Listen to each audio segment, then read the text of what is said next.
guys, welcome to today's video. If you cannot tell by the title, today's video is going to be my October favorites. Yay!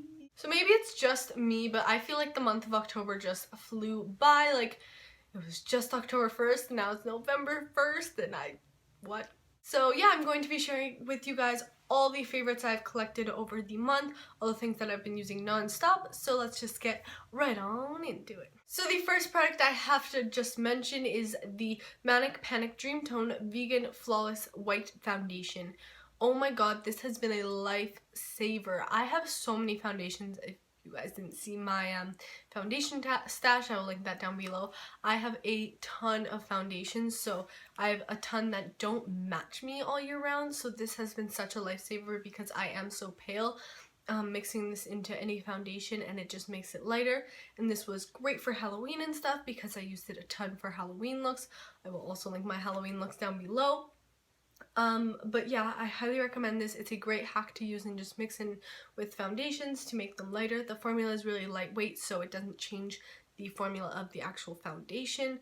I will try to link it below if I can find it. I got mine off Amazon, so for like, I don't know, maybe $12 I think, so I highly recommend this if you have a hard time finding a foundation as light as your skin tone, or if you have foundations that are way too dark for you and just need a bit of lightening up. This is a great product, and then you don't need to buy multiple foundations for all year round. You can just buy one foundation, then just buy that and mix it with any foundation to make it lighter, which is awesome.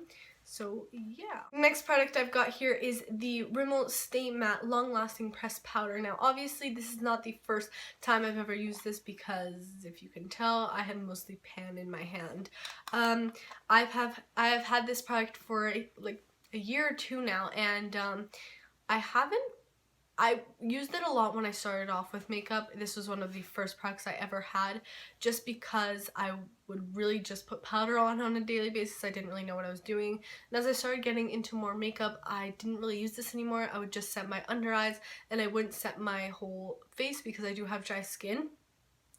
But for a day-to-day basis, I just apply concealer. Like right now I only have concealer on my skin. I don't have any foundation or anything like that, and then I have this powder. I just take a brush, dip it into this and put it all over the concealer I put on my face. And if you guys want to see like an everyday tutorial from me, like an everyday school tutorial, tell me in the comments and I'll do one. But I use this every single day just to set my concealer. It sets it really nicely so that the concealer doesn't go oily or creasy or anything like that. And this is a great powder. It makes you matte but doesn't make you look cakey, so I highly recommend this one. As you can tell, I've used it a ton. And if I mention that powder, I just have to mention the brush I always use it with. I didn't really use this brush much in September. I got it at the end of August, but this one has really been the month I've been using it, and I use it every single day with the Stay Matte powder. This is the e.l.f. Flawless face brush. I believe that's what it's called.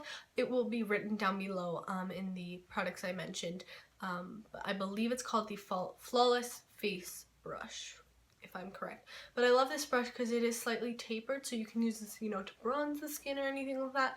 But all I do is I, you know, just swivel it in my powder and just kind of tap on my chin and right here where I put concealer, and on my forehead and on my nose because that's where I apply concealer. And then that just makes sure that my face isn't oily for the rest of the day and that the concealer stays put. So those two products have been a lifesaver this month. I have another brush here. This is the Real Techniques setting brush. When I first started using this, because this is also pretty new to me, I used it for highlighter and I really liked it for highlighter. But I've also seen people using it for its sole purpose to be setting the under eyes and stuff, and I have been using it to set the under eyes and I really like it. You guys know how my favorite setting under brush is the Real Techniques contour brush. It's basically the same thing, just a bigger version, but I really do like both of them the same. It just really depends what I want, if I want a bigger brush or a smaller brush, but they are both really nice and I highly recommend this one for highlighting or setting the under eye. Next up, I have a blush. This is the Milani Baked Blush in Bellissimo Bronze. I hope I'm saying that correctly, but this is number 6. This is what that looks like. Isn't this beautiful? And looking at this, I was kind of intimidated by it. You know, I was like, I don't know, because you guys know how obsessed I am with Luminoso from Milani, which is more of a coral. but this just looks so pretty. Every time I wear this blush, bronzer, whatever, it's kind of like a hybrid of a blush and bronzer, I get so many compliments. It just gives your skin the most beautiful bronzy glow. I do use it as a blush, but if I kind of just take a huge brush and just kind of generalize it in this area right here, I can skip bronzer and blush and just go with this.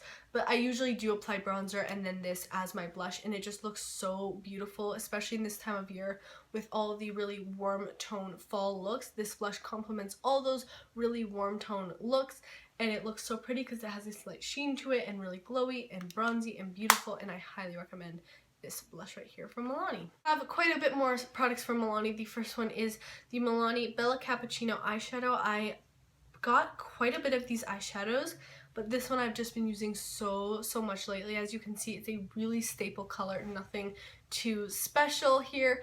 It's a matte, you know, taupey brown shade, and I've just been grabbing a crease brush with this color and just popping it in my crease for everyday wear, and it is absolutely amazing. Blends out really nicely. It's the perfect crease shade, transition shade, whatever, and Milani packaging slays constantly, so I really like this. And again, that's Bella Cappuccino. Okay, we have a couple more eye stuff. First I want to mention these Wet n Wild Mega Liners. This is what they look like. The first one is in the shade Black, and this has been the liner I've been using like all month long. This is the liner I have on my eyes today. I didn't think I was going to like this much because I just haven't heard that many reviews on it or anything. I actually bought this because I'm going to do a full face Wet n Wild tutorial pretty soon, so that's why I purchased it. But this has become like my second all-time favorite liner. I've never had a liquid liner application go so fast, but when I'm using this product, it just makes doing liquid liner so easy. So this is great for beginners. The applicator makes it super easy. The color stays on a lot, you know, I love everything like that. The formula is really good as well. Not as good as the NYC liquid liner, but a really close second, so I highly recommend this. And then for their Halloween edition, this is not a limited edition product, but it was with their Halloween display. I also reviewed like most of the products from their Halloween display. It's called their Fantasy Makers line, so I will link that video down below. It's pretty recent. But this is the Mega Liner in the shade Voltage Blue. Oh my god, this is so pretty. Same formula, great formula, just you get this beautiful blue color, so I highly recommend this one as well. It's just a fun thing to play around with. And then I have one more eye product. This is not really an eye product, more a brow product. This is the Wet n Wild Mega Clear Mascara, and this has to be my all-time favorite brow gel ever. It sets my eyebrow hairs so nicely. It makes them stay in place all day. It's clear. It's amazing. I highly recommend this, and it's very inexpensive. Now we just have some lip products. The first one here is from e.l.f. This is the e.l.f. matte lip stick thingy-majigger. I don't really know what this is called, but this is in the shade Tea Rose, and it's just the perfect mauvey pink shade. I've been really into these types of shades lately, and this is a matte lipstick. You can barely feel it on the lips. It stays on a really long time, and what I love, because it's in this form, it's really easy to use because you can line your lips with it and then fill it in, and it's easy to applicate. You don't have to carry out multiple lip products and stuff. It doesn't dry out my lips. It's an amazing color. I really like this. I want to pick up a bunch more of these because they are absolutely amazing. Let me know which colors are your favorite so I know which ones to pick up. So I just have two more lip products here. These are both from Milani, and they're both part of their matte lipstick collection, which has to be one of my favorite lipstick formulas other than the Maybelline matte ones. You can see I have the full collection back there. If you guys want to see a full lip swatch video on all 50 of them, I will sure do it. But anyway, the two I've been loving this month are Matte Kiss 72, which is a bright electric red. I've been wearing this a ton and I love it. And then the other one is Matte Confident, which I'm wearing right now, and it's more of a burgundy deep brick red. What I love about the Milani matte lipstick formula is that they are super long lasting. Like, I can apply this in the morning and it will still be looking amazing by the end of the night. They are super moisturizing, but at the same time matte, and you can't feel them. They are not tacky, but it's a very velvety feeling. It's not heavy or anything. That's what I mean. It's a very lightweight formula, and I love them. They're so pigmented, amazing, and these are the two shades that I've been wearing all month long. They're amazing. And the last thing I have to mention this month have to be the Wet n Wild brushes. Again, I know I mentioned them last month, but I just have to give them a quick shout out again because I've been using them all month long.